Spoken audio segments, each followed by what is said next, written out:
So I think it's really the unlock of what I actually enjoy doing. How do I create content while I'm doing stuff that I enjoy doing? And how do I just be myself and be authentic? As cliche as that is, I think it's hard because you just see so many other people doing content that works that you want to emulate. But it's really, how do I create content about stuff that I like doing? Then you'll actually have that unlock of content that succeeds. And right now, more agents than ever are building brands, building audiences, building influence online. And honestly, that's not a bad thing. Influence can grow opportunity, visibility can accelerate growth, and a strong brand can compound faster than referrals ever could. But here's the question that's been sitting with me lately. What if scaling attention without structure is one of the fastest ways to lose alignment? What if the real risk of influence isn't burnout, it's drift? Drift from your family, drift from your identity, drift from your calling. Today, I'm joined by someone who understands online attention and influence at a very high level. Eric Simon, founder of BAM Media. He's helped agents capture attention, build brands, and turn visibility into real business growth. But today, I don't just want to talk about growth. I want to talk about maturity. Can you build a brand without becoming addicted to validation? And can you grow attention in a way that strengthens your life instead of destabilizing it? That's where we're going today. Do you want to grow your business and still be everything God has called you to be, but feel stuck in that constant work mode with no real balance? If so, you're in the right place. Hi, I'm Garrett, husband, dad of 5, and high-producing Christian agent. I learned how to build a thriving real estate business without sacrificing my faith, my family, or myself. And now I'm here to share what actually works. So if you're ready for proven systems, smarter strategies, and a God-honoring way forward, refill that coffee, dust off that Bible, and let's go.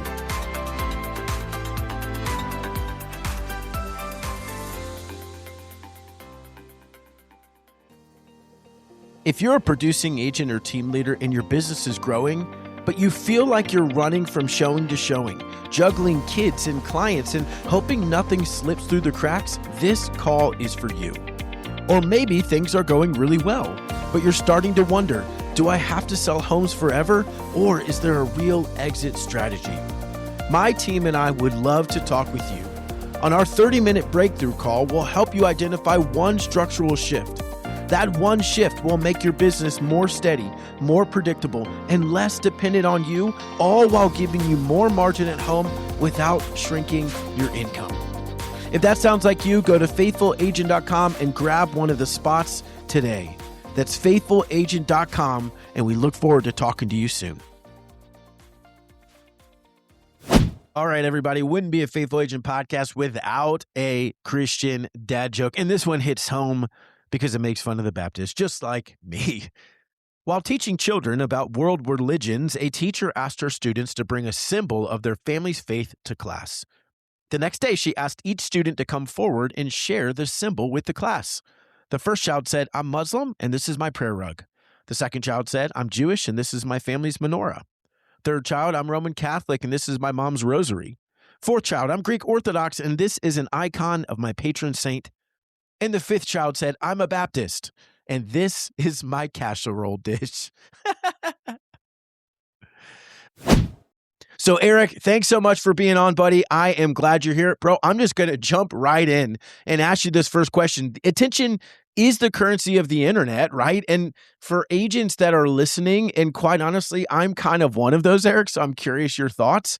For agents who still think that social media is optional, what are they missing out on, brother?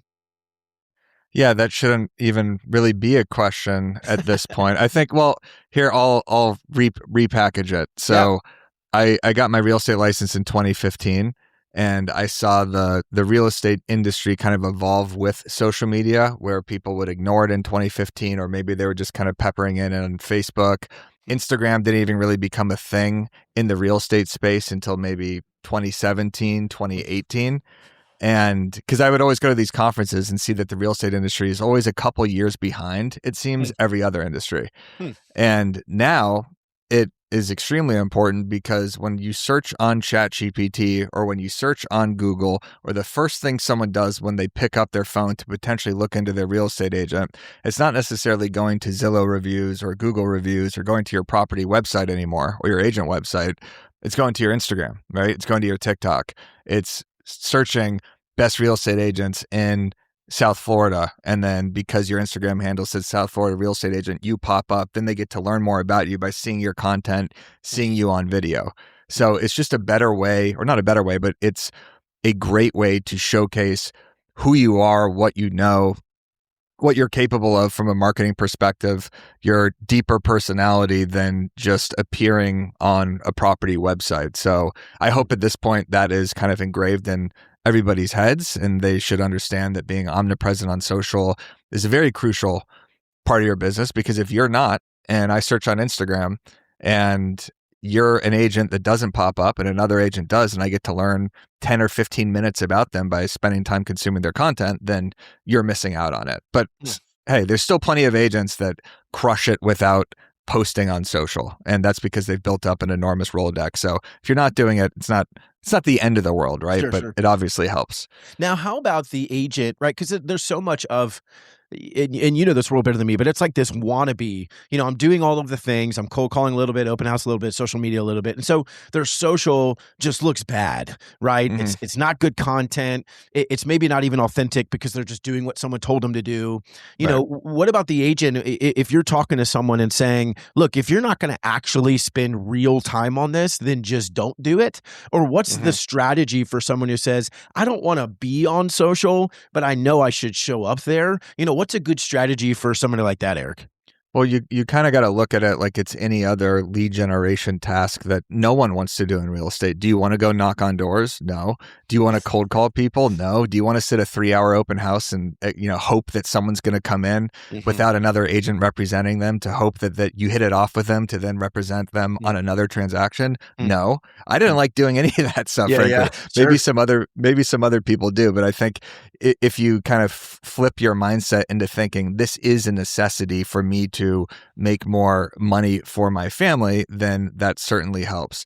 In terms of the agent that doesn't like being on social, it's probably because they're not posting stuff. They're not posting about stuff that they like, right? You have a lot of agents that try to be other agents on social, or they're using templates and they're posting just solds or just listeds or motivational quotes, or they're kind of like masquerading as to what they think a real estate agent should be online, as opposed to really locking into content and topics that they enjoy discussing. So there's a ton of agents that crush it, that loop in their personality more than kind of becoming these like mini influencers of their hyper-local community, which is extremely effective. But say I like golf, which I do, or say I like sports, or say I like going to church or temple or whatever it is.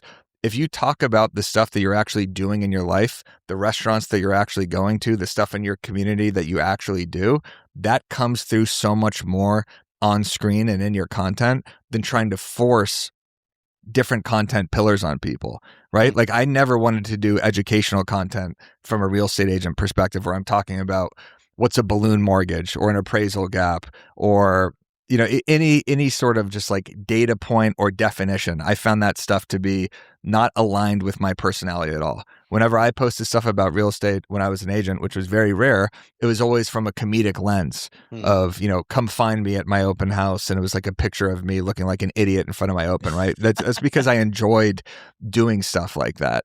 So I think it's really the unlock of what I actually enjoy doing. How do I create content while I'm doing stuff that I enjoy doing? And how do I just be myself and be authentic? As cliche as that is, I think it's hard because you just see so many other people doing content that works that you want to emulate. But it's really, how do I create content about stuff that I like doing? Then you'll actually have that unlock of content that succeeds. So is it, I love that concept, right? This unlock, but is this unlock this idea of the people that are going to engage with your content? They want to, I don't know, for lack of a better word, they want to date you first before they hmm marry you, right? They want to figure out who is Eric, and they don't know who Eric is if it is just sold and just listed. Maybe those are fine as social proof, I guess, of what I'm doing, but they really want to know. You and I come from that. I do a dad joke at you'll see at the beginning of this episode, I'll record a dad joke, right? Like that's who I am. I was doing joke of the week since 2015 for my real estate business. I was sending it out in an email, and people would be like, "What are you doing?" I'm like, I don't know. This is what I think is funny. Like, so I just do it. And it is authenticity is such a buzzword right now, but I think the reality is there's so much fake, right? In AI, there's so much fake in exactly what you said. We live in this hyper competitive world. We live in this hyper comparison world. And so we come on and I think, well, if Eric's doing that and that content's working, then I guess I should do that because it'll work for me. Are you saying the unlock is really just literally try to be you, but do it online? Is that essentially what the shift is? Yeah, it is. I'm trying to get a little bit more tactical with it. I'll give you some examples. Yeah, please. There's an agent named Tom Story who we just had on our podcast. Hmm. He is a very analytical person.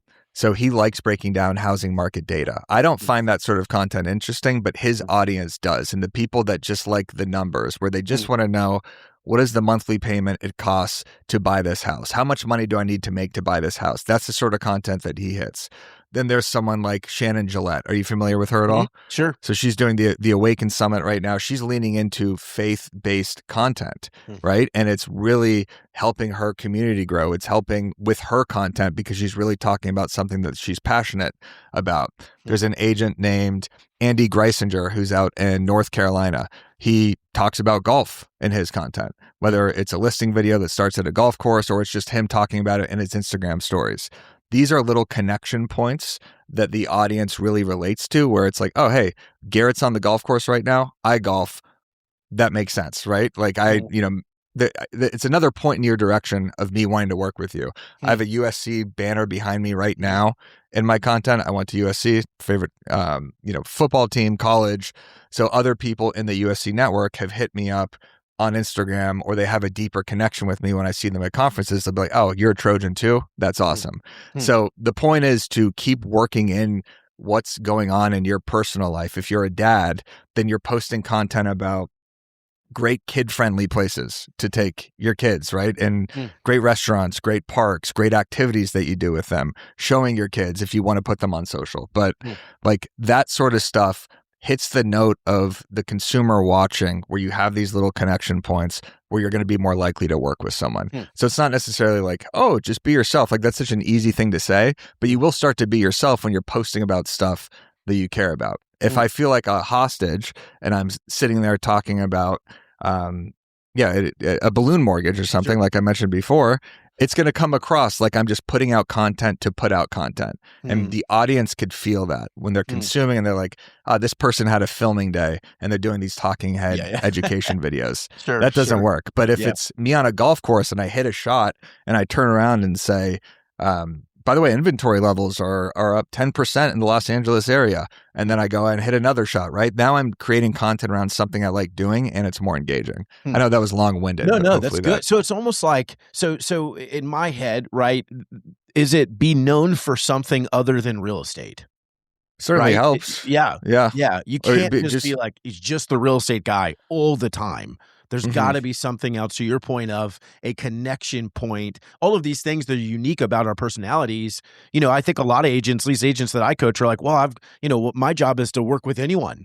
I'm like, that's not true at all. Your job is to be really clear about who you are. And then the people who want to work with you and are like you, those are the people who will come work with you. But if nobody knows who you are because all you ever talk about is real estate and rates and whatever, even in personal relationship, that's not the person that anyone's going to have a deep connection to, right? Yes. My clients overwhelmingly are young parents like I am, of course, because that's who I am. Overwhelmingly, they're Christian. They go to church because that's who I am, right? And so if I try to not be that, I'm going to confuse my current clients, right?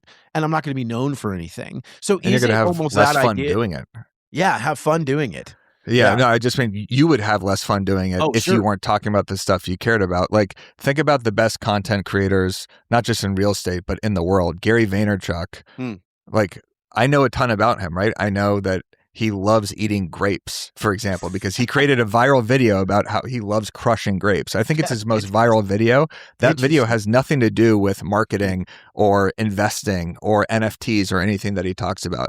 What else do you know about Gary Vee? You know, he's family immigrated from Russia. You know that he loves the New York Jets, that he eventually wants to buy the New York Jets. Sure. So every Jet fan has a deeper connection with him, and you could see the pain of a sports fan every time he shows himself at one of these games. So it's like those different levels of, I know this about Sharon, who used to play tennis, Neil Dingra, who's another person in the real estate space. I know his family. I know his hobbies. I know that he was betting on the Super Bowl, right? Like I have all these different points of reference that make me like or dislike a person more. Like obviously if you go the political route, for example, that could potentially harm you. Yeah. So, okay. So in this scenario, right, where an agent says, okay, growing my influence, growing my brand. I mean, I've seen, and I'm reading a book right now, Wealthy and Well Known, if you've read that, Rory Vaden, a great book about building a personal brand, right? And so it seems like the way the world is going is that influence is going to be around these individual personal brands, right? I mean, it's just Mr. Beast. If Mr. Beast puts his name on anything, it's got a pretty high likelihood to succeed because people know who he is, right? Doesn't mean these big companies like Apple and whatever, they're not going to exist. Of course they are. But Elon Musk is a bigger name than Tesla, right? It's these individual brands that are happening. So creating this influence that we have online. But have you seen points where someone's influence starts to grow maybe faster than their character, right? Or that their personal branding is becoming inherently dangerous because this dopamine and validation cycle. And so what started out as a helpful thing in their business, all of a sudden, as I mentioned at the beginning, right, becomes this drift away from family and drift away from what's important. Or my phone's always in my kid's face now because I got to build this personal brand and I'm checking 24 hours a day, right, to see if I got likes. Like, have you seen the dangers of that and where are they? Give us some guardrails around that. I mean, look, I'm learning this myself, right? I mean, have I seen specific examples? Of course. I've seen them, especially in the real estate space, where someone maybe leans into a specific sort of content that takes them in a direction. But I don't want to disparage anybody or use any specific names. Sure. I'll just take it from myself. It's hard to put those guardrails up when this is your entire business, especially, not especially for me, but for me, because the business that I am in, which is real estate media, that is the broke agent, that is the podcasting, all of this, it stops if I don't continue to produce. So I am married to my wife, thankfully. I am married to I am married to these social platforms. It is kind of an interlocking web that does not stop. It is not healthy. I'll tell you this, like it is, I feel a magnetic force in my phone if I haven't published content recently. Like I'm thinking about it right now, right? We have our email to send to 50,000 plus agents. I have not crafted that email yet. I'm thinking about the fact that I've only posted 3 times on the BAM Instagram today when I'm supposed to post 4 or 5 because of my own rules. There's a blog up right now that I haven't done any piece of content for, that our writers did an amazing job writing, that I have not broken down into a short form piece. So I don't really have an answer for this. I think my point is that it is a struggle. The consistency thing for me has been the best driver of content and revenue for our brand because I am so locked into it, right? But I think it's almost about developing a system or hiring people around you that could kind of help emulate your voice to help with all this if you're producing that amount of content at scale. Does that even answer the question? Yeah, it does. No, well, Okay. and it does because I appreciate the honesty, right? Like, okay, so in the coolest way possible, you're about to become a dad for the first time. We talked about that, right? Pre-show. It's just amazing. So audience, pray for him and his wife. That's an amazing thing. Little girl's coming in May, I think you said, right? So it's awesome. Breaking the news on this podcast. Oh, are you? Oh, sorry. Basically, no, we'll edit that out. No, but it's totally fine. It's okay. Some people know. You heard it here first, right? Yes. Eric Simon is having a baby. Yeah. Mom, Dad, if you're listening to this, we'll let you know later today. Right, exactly. I don't think they will be, so I think you're covered there, right, buddy? But so, okay. They know. So you're now thinking about, you don't know what it's like yet, right? You haven't fully experienced it, of course, but you're now thinking about, all right, this little human's going to be coming into my world. Most of our audience has children too. How are you right now thinking, right? Because you're going to have exactly what you said. And I just appreciate that honesty. That pool, I've always felt that I'm terrible at content. And so honestly, Eric, I've tried to stay away from getting so much into social media because I see how much it sucks me in, right? Hmm. But at the same thing in the podcast, if I don't show up and produce, it goes away. And that's a gift because it works, but it's a challenge and almost like golden handcuffs, right? And so how are you thinking about, or how are you processing through, man, I'm about to have a baby. My wife's going to need a lot of attention. Baby's going to need a lot of attention. I'm going to be really tired. What are you putting in place, or how are you processing through? How do I protect, my family, which is the primary thing? Your baby girl can't go get another dad, right? How are you protecting that while still pushing forward? What Yeah. has brought you to where you are, or how are you thinking about that? Basically just ignoring it, and Yeah. we'll address the problem when it comes. Fantastic. Honestly, Yes, yes. The yeah, that's the entrepreneurs, answer. that's how we No, solve like, problems. Yeah. so the responsibility. So I don't know if the audience knows the broke agent story or anything like that. I'm not going to get into the whole thing, but I started a real estate humor brand in 2015 that has evolved into this real estate media company called BAM. From 2015 basically through 2022, so 7 years of publishing content. The responsibility was only on myself. I was a one-person company, Wow. right? Now it's a 12-person company with Wow. writers and video editors and Facebook ads and content repackagers and creative directors and a CEO. Like it's now a thing. So now I have a responsibility to do stuff that I have been doing now for 10, 11 years. Before, when it was just me, if I miss a few days of posting, it was not the end of the world because it's just on me, right? Like, sure, revenue would drop, engagement would drop, followers wouldn't grow. And I always felt that kind of FOMO of the fact, not necessarily the need for validation, but the need to keep pushing the ball towards the goal of what I wanted to build. So now that we have a team, we are putting people in place currently and training people that can emulate my voice a little bit, at least to publish on Facebook and X and Threads and LinkedIn, and start distributing our content to basically say like, okay, well, this is how Eric posts. This is how we're going to do it on all these other platforms. And honestly, with AI and ChatGPT, it's a lot easier to replicate what I am doing. So I'm trying to replace myself at some point with someone that is just creating content like how I do it. Not completely replace myself, but I'm at least preparing for the fact that I know that in 2.5 months, everything's going to change. And for at least a 2-3 week period, I'm going to be completely out. Yeah. Maybe. Yeah. Maybe when the baby's sleeping, I could launch a couple Instagram posts. We'll see. Yeah, yeah. Good luck with so. that. Yeah. Yeah. No, you will. And I think, what's so interesting is exactly what you talked about at the beginning. It's like, it would be a mistake, I think, for you to have a baby in this life change and then never talk about it. Right now, it's not even in the picture, and whatever you guys decide with whether you put baby in whatever, that's you in social media.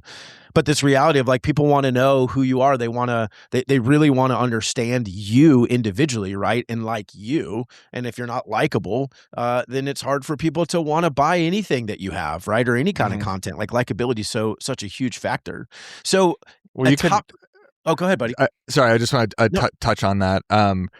Like, from the perspective of a dad, which I do not have yet, more content will come. I have no interest. Like I don't show my wife in content. I'm not telling people or suggesting that anyone wants to show their family if you don't want to. I know that's against a lot of people's rules, as it probably should be for some people. But that doesn't mean that the perspective in my writing doesn't change, right? The perspective of the humor of what it's going to be like to be a dad from a real estate, positioning, that could come through the content. So if you are a real estate dad or a real estate mom and you don't want to show your family and you're listening to this thinking like, okay, great, but I'm not going to show my kids, going to their favorite like candy store or whatever, you can still talk about it, right? You can still say, I take my kids to this pizza shop. I'm talking about like community-based content. Or, after my showings, I take my kids here. Like that sort of stuff I think could work as opposed to actually showing them. Sorry, but no, go that's ahead. good. No, I appreciate that clarity. Yeah. So you talked about systematizing, right? Delegating some of the task. A top producer, right? Someone doing 40, 50 deals a year. Should they be thinking in, how do I delegate this? How do I systematize this? Or is it, you still got to be the one that shows up and does, the video, does the reel, whatever. But to your point, maybe someone else can post in your voice and do this in your voice. So there's some delegation, but at the end of the day, you still got to be the one that shows up. Is that how they should be thinking about it? Yeah. I mean, written content's easier to emulate.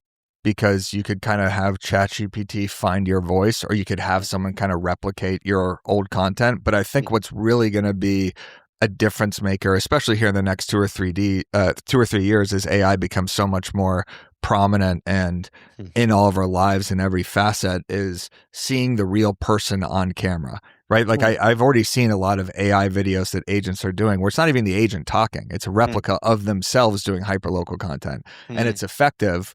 But we're going to get so used to kind of the AI slop. You could kind of tell when you're reading something on X or Facebook that it was written by ChatGPT, because you could just kind of tell that AI cadence. 5 emojis that they would never use. Exactly. Yeah, the M dashes, the emojis, the kind of Sure. spacing, the like punctuality of the cadence of it.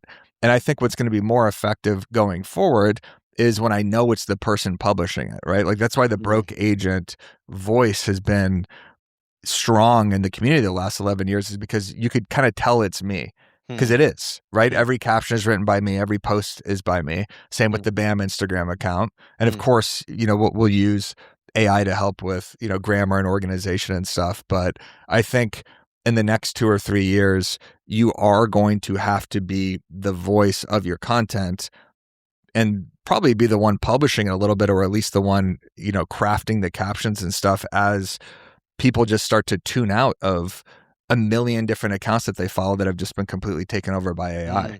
I mean, they're saying now they could replicate dead people and have them continue on posting. So if I were to die today, that Meta is going to allow some sort of AI, or, if you allow it, I guess, to basically keep posting like the broke agent exists, which is just feels creepy. I don't know. I don't like part it. 2. Yeah. Exactly. We'll figure that out. You could have my dead AI back. Yes. Hey guys, no matter what happens to Eric, we're having him on the show. So that's the good news. We'll have him back no matter what. Man, that's pretty creepy. Okay, so 2 more quick questions for you, buddy, and maybe quick, but I'm curious your perspective. Right? Again, I'm thinking of the high producing leader that has a family. How do they scale their visibility without letting their phone own their evening?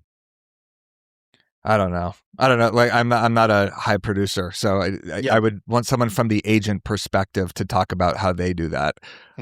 My phone does rule what I do right now, straight up.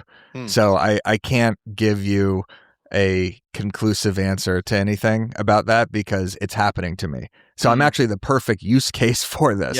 I wish I could tell you. I mean, I obviously like planning out your content and having a system and hiring staff that could emulate what you do. That will obviously help, but that's just that's an answer that everybody already knows. So I wish I could give you a better answer, but I can't BS. No, I mean, I appreciate I don't know the answer. Yeah. And I think like so much of my hesitation, honestly, is it seems like that, hey, if you're going to succeed in this, you got to be posting a lot of stories, right? For example, okay, content, whatever, but stories, they need to see what's going on in your life.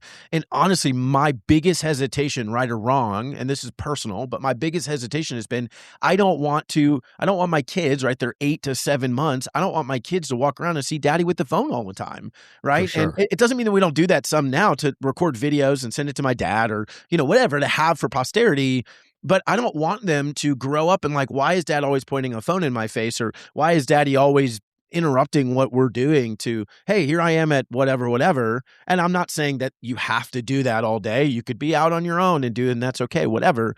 But it just, to me, it feels like exactly what you're saying, which again, I just appreciate your honesty. Someone who's doing it at a high level, to be honest, to be like, yeah, it does suck me in, like it is running. Like, I just appreciate that honesty, because that's just true. How do we, protect from that? So, my last question, and I'm curious, maybe this is a question you can answer, maybe not, but if someone right now is saying, man, my brand is growing online, social media is going well, but it's growing really fast, is there some sort of protection or guardrail or structural safeguard, if you will, that they should put in place before they scale further?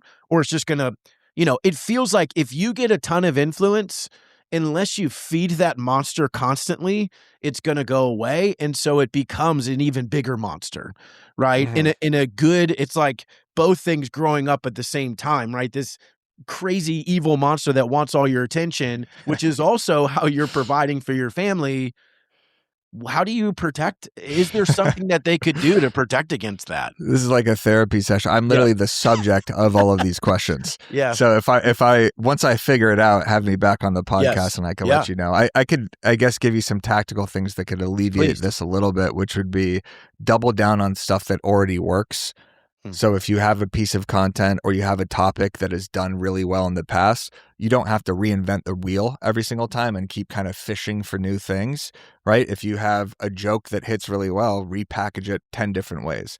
If you have a education video that you did really well, or a story that resonated with the audience, whether it was on a podcast or a webinar or something, and you see like the light bulbs go off, that's something that you take and you repackage, right? So we're constantly looking at content, whether it's on the Broke Agent, BAM, our media company, any of our creators. If there's something that did well 6 months ago, 3 months ago, 12 months ago, repost it or repackage it. Turn a reel into a carousel, turn a carousel into a reel, turn a still image post into a tweet, turn a tweet into a LinkedIn post, right? You have stuff that you've already created, so keep pulling from that creation already.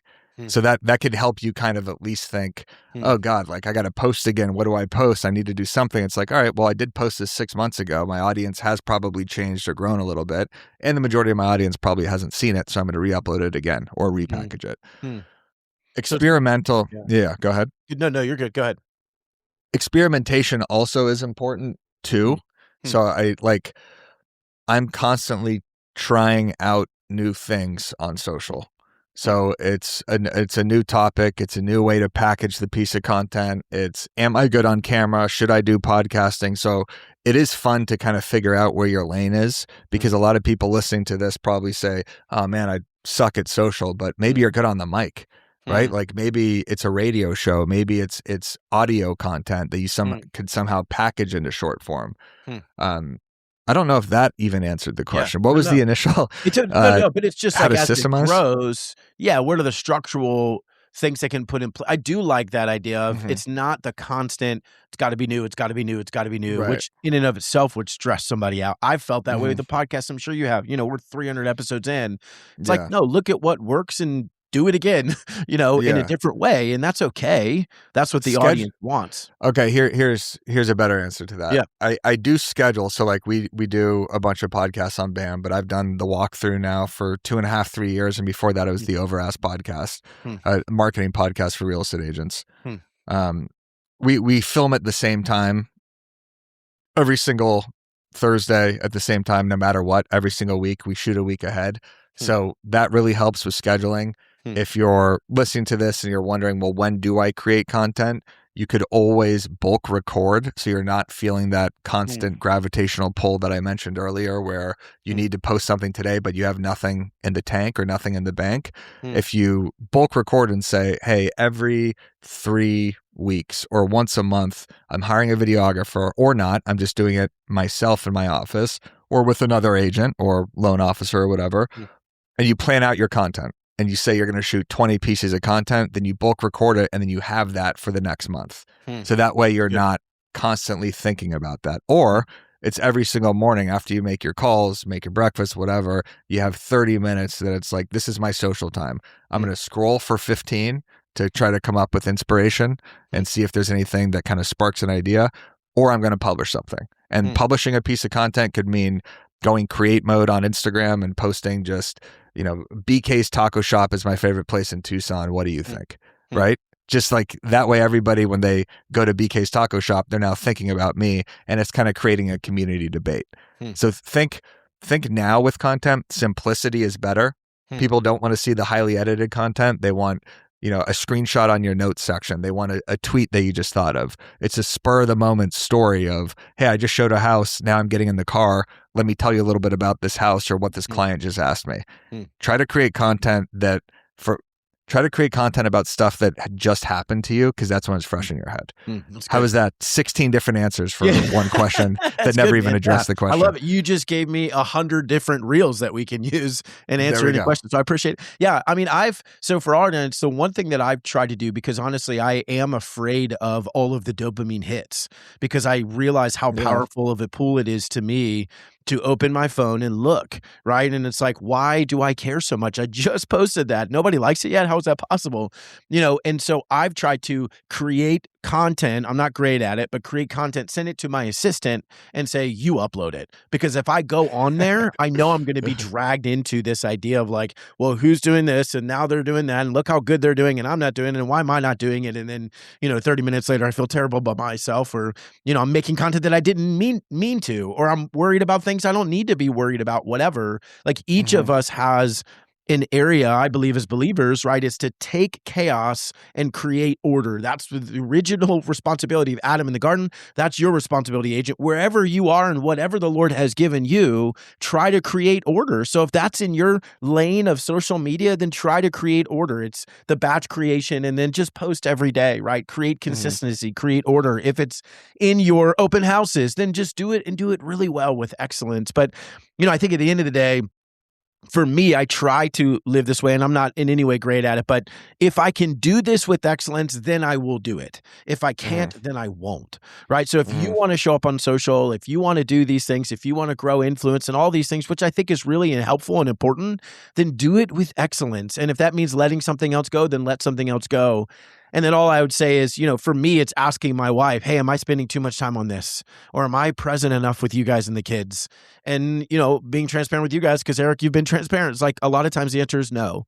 Okay, what can I do better? Because at the end of the day, my social media feed's not going to be with me at the end of my life, right? It's my family. It's the people that matter in my life. And so it doesn't mean it's not a good thing. It can be a really, really good thing, right? Counterpoint. We have to be careful. Yeah, please. Counterpoint. It can be there with you at the end of your life if you opt into that meta thing that keeps posting after you're deceased. Right. Yeah, but no, totally. I agree. Yeah, that's right. Forget what I just said. You guys will be hearing from me for the next 300 years. Forever. Yeah. And your forever, future man. AIs will be talking to each other. That's awesome. That's awesome. I just want to make a point that the dopamine hits. Yeah. That's not what I am on the phone for anymore.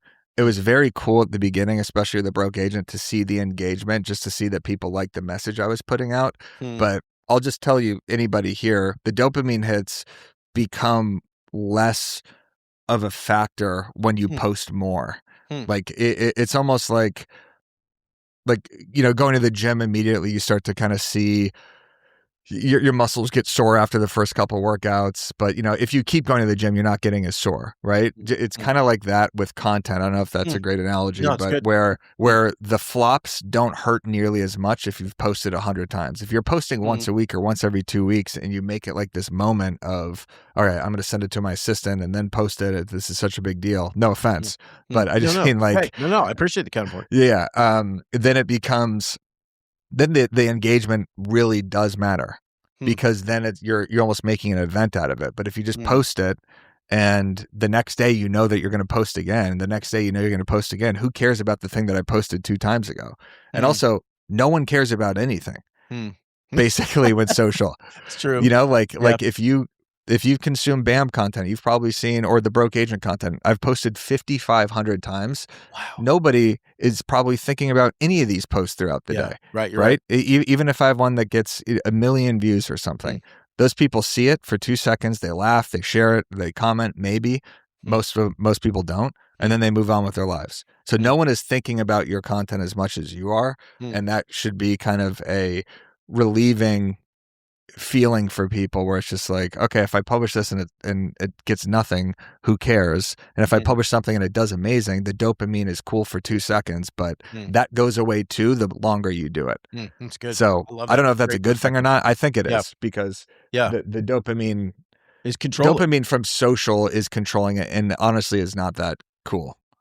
Yeah, that's good. No, I love that. Yeah. I'm gonna go post and keep with my content. Nobody cares, right? But it's like, if you're a pinch hitter and you get 1 at bat, you better get a hit. But if you're an everyday player, it's all right. You could strike out a bunch of times and then get a couple hits and you're good. So yeah. You think I remember that Aaron Judge went 0 for 5 in Cincinnati last year? That's right. Well, I do actually, but do you? No. But I remember. Yeah. I remember him dropping the ball in center field in the 5th inning against the Dodgers in the World Series last year. Right. That's how I remember. But he's also MVP. His home. Yeah. Yeah. Right. Well, I don't care. How about be the MVP of the World Series for me? Yeah, You know? yeah. We're not going to get into I love Aaron LA, Judge. New I York. love Aaron Judge. Yeah. Yeah, we did everybody. No, that's amazing. Eric, man, I love it, brother. And I just appreciate your honesty. So, man, if they want to learn more about what you guys are doing, where should they go? What's the best place? Yeah, head to nowbam.com. That's kind of our hub. We get 3 blog posts up a day there for agent strategy, agent marketing, housing market news, real estate news. Follow us at nowbam on Instagram and at the broke agent if you want to laugh occasionally. Amazing. Love it. Yep. Man, attention is powerful, but maturity determines whether it builds freedom or instability. Influence doesn't ruin people. Unstructured influence does. Faithful agents, we love you. I am so grateful for you. Genuinely pray for Eric and his wife as they get ready to welcome this little baby girl. And for all of us, I hope that we will pray and hold each other accountable to make sure that the main things stay the main things. And it's not just about getting more attention. It's about showing up better for our families at the end of the day. And if social media helps you do it with excellence. And if it doesn't, maybe take a break. Love you, faithful agents. I will see you next week. Hey, Christian agent, I hope you enjoyed today's episode. If it resonated, would you take 30 seconds and share it with another agent who's also trying to grow their business without losing their faith, family, or peace? That's how this message spreads.